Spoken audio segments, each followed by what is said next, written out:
राजा भर्तहरि अपनी पत्नी पिंगला से बहुत प्यार कर रहा था। पिंगला के प्यार में इतना मस्त था, पिंगला के प्यार में इतनी आसक्ति कि उसका वर्णन नहीं किया जा सकता। राजा भर्तहरि को अपना प्यार पर विश्वास था। शास्त्र में आया है, विश्वास पात्रम न किमस्ति नारी। विश्वास के योग कौन नहीं है तो नारी।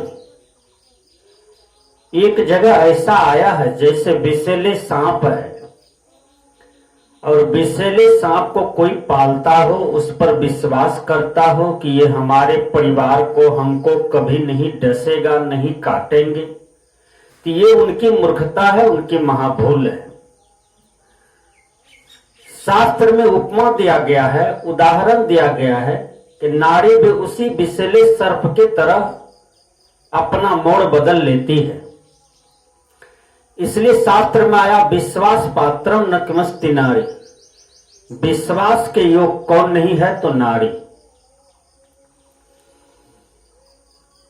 राजा भर्तहरि पूर्ण विश्वास के साथ अपनी पत्नी से बहुत प्यार करते थे और सबको करना चाहिए, क्योंकि पति पत्नी का प्यार, पति पत्नी का प्रेम अटूट होता है।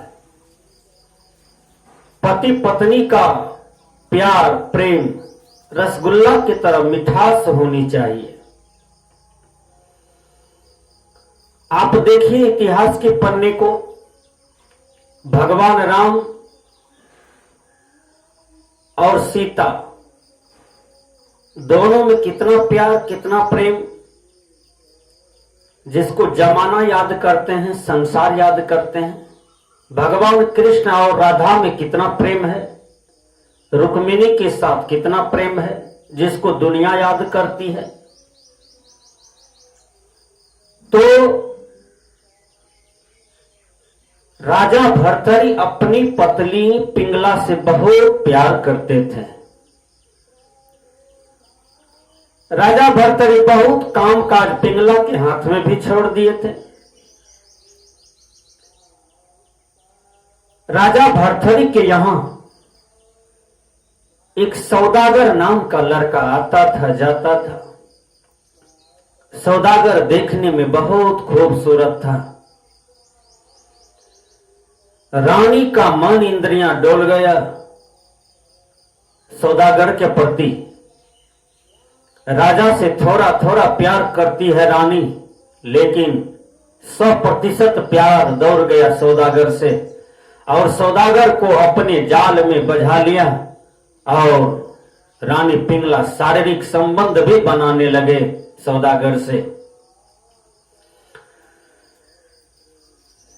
लेकिन ये छल नीति को राजा भर्तहरि नहीं परख पाते हैं, नहीं जान पाते हैं।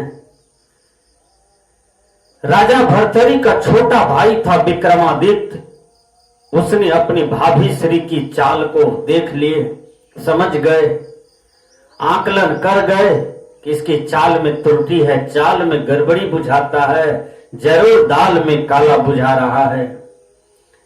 विक्रमादित्य कई कई दिन सौदागर के साथ गलत व्यवहार बनाते हुए देख लिए।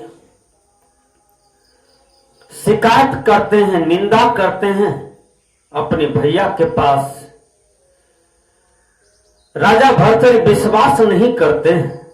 राजा भर्तहरि अपनी पत्नी पिंगला को बुला करके पूछते हैं, ऐसा तुम्हारा शिकायत आया है, बोलो क्या सही है।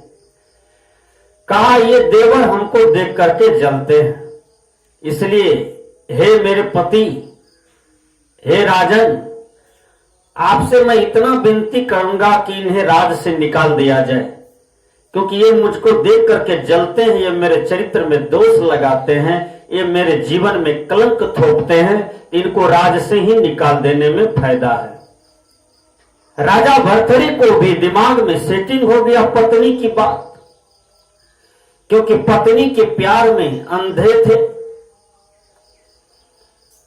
तो पत्नी की बात मानते हैं। विक्रमादित्य को राज से बाहर कर दिया गया। अचानक उसी क्रम में एक महात्मा आ जाते हैं। महात्मा आए और अपनी झोली से एक सेब निकालते हैं। सेब निकाल करके देते हैं खाने के लिए राजा को। कहा, भर्तरी, यह सेब जो खाएगा वह अमर हो जाएगा। यह सेब जो खाएंगे उसको कभी कोई रोग नहीं होगा। यह सेब जो खाएंगे उसके जीवन में हरियाली ही रहेगी और सुख शांति से ओतप्रोत रहेंगे। यह सेब में चमत्कार है, यह सब सेब में मेरा आशीर्वाद है। राजा भर्तरी तो बहुत प्यार करते थे अपनी पत्नी पिंगला से। राजा भर्तरी सोचते हैं कि मैं क्यों खाऊं, मैं जिनसे प्यार करता हूं उन्हीं को क्यों न खिला दूं। महात्मा जी चले गए। राजा भर्तरी वह सेब निकाल करके पिंगला को दे दिया। कहा, पिंगला, यह सेब में बहुत दिव्य गुण है, जो खाएंगे वो अधिक अधिक दिन तक जिएंगे, उनकी लंबी आयु होगी, और जो ये सेब खाएंगे वो अमर भी हो सकते हैं। जो ये सेब खाएंगे वो निरोग रहेंगे। यह सेब महात्मा जी हमको दिए हैं, यह सेब में आशीर्वाद है, यह सेब में चमत्कार है, तुम ग्रहण कर लो, मैं तुमसे बहुत प्यार करता हूं। राजा भर्तरी सेब दे दिए पिंगला को, और पिंगला भी हंसते हंसते हंसती हंसती सेब को ले ली।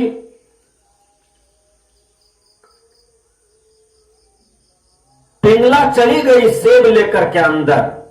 राजा भर्तरी अपने काम में लग गए। पिंगला सोचती है, मैं तो सबसे ज्यादा प्यार वह सौदागर से करता हूं, क्यों न यह फल मैं सौदागर को ही गुप्त रूप से खिला दूं। वो लंबे दिन तक जिएंगे तो लंबे दिन तक हम उनसे सुख मौज करेंगे। रानी साहिबा सौदागर को बुला करके उसको सेब का गुण बता करके उसको ग्रहण करा दिए। सौदागर का तो कहीं और प्रेम था, जो रानी से ज्यादा प्यार करते थे। एक वेश्या जो रानी से भी देखने में बहुत ज्यादा सुंदर थी, वेश्या, वह वेश्या के पास गए। कहा, देखो मैं रानी से भी ज्यादा तुमसे प्यार करता हूं, इसलिए यह फल को तुम ग्रहण करो, यह फल में दिव्य गुण है। वेश्या कहती है, इसमें कौन सा गुण है? कहा, ये फल जो खाएंगे वो अधिक दिन तक जिएंगे, ये फल जो खाएंगे वो निरोग हो जाएंगे, यह फल जो खाएंगे सुख शांति से ओतप्रोत रहेंगे। वेश्या कहा, ठीक है, मुझे दीजिए। वेश्या फल को ले लिया और वेश्या 15 मिनट तक सेब पर चिंतन करते हैं। सेब पर चिंतन करती है। जब सेब पर चिंतन करती है तो वेश्या सोचती है, मैं तो पापी हूं, मैं तो जिंदगी भर पाप किया हूं, चरित्र का दोषी हूं, चरित्र पर मेरे कलंक है, मैं कई पुरुषों का भोग किया हूं, मुझे तो नरक में रहने की भी जगह नहीं मिलेगी। क्यों न यह फल मैं राजा भर्तरी को खिला दूं।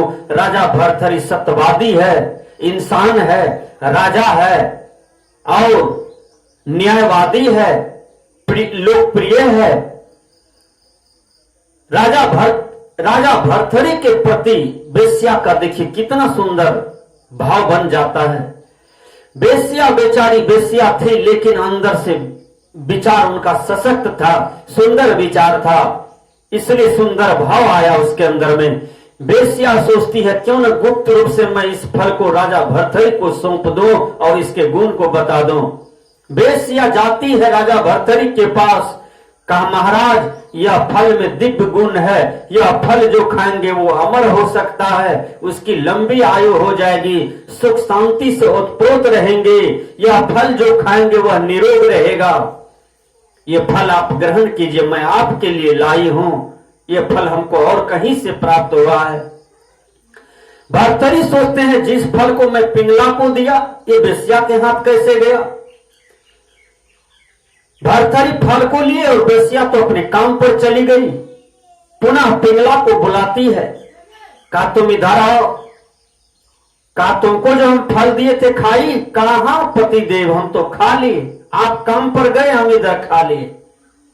तुरंत वह फल निकाल करके पिंगला को दिखाया, कहा देखो ये फल कहां से मुझे प्राप्त हुआ। कहा सही बात बोलो तुम, ये फल तुम किसको दिया था?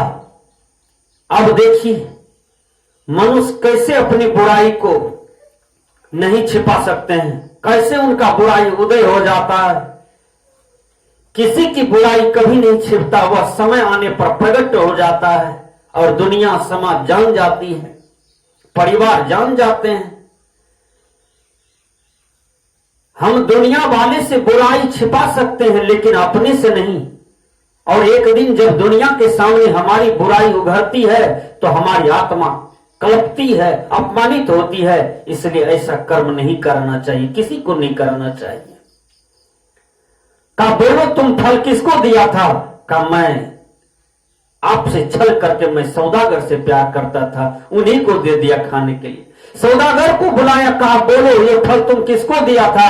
कहा मैं तो रानी से ज्यादा प्यार बेश्या से करती थी, मैं तो बेश्या को फल खिला दिया। और राजा भरथरी तीनों को सामने में बुलाए, सौदागर को, रानी को, बेश्या को।